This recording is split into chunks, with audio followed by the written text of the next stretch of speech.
castelos enquanto pequeno. Como fui crescendo, caíram por terra. Eu que almejava ter paz e amor, de uma certa forma encontrei foi guerra. Eu saí de casa ainda pequeno, no mundo sofrendo, talvez frio e fome. Queria lutar e vencer a pobreza, trazendo riquezas para o nosso nome.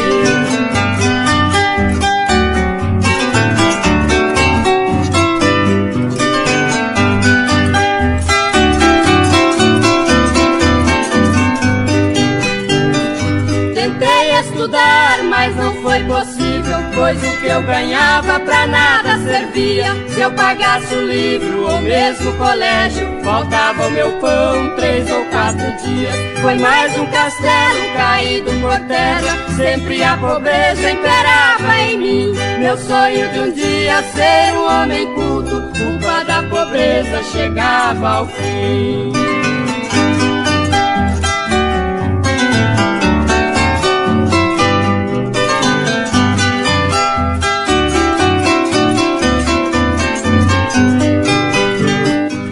Cidades grandes também passei fome, minha cama era bancos de jardim. Se eu deparava com turmas de jovens, sorrindo alegres, zombavam de mim. Não sabiam eles que um dia tentei ser um homem útil à sociedade. Aprendi apenas tocar violão pra ganhar o pão de cidade em cidade.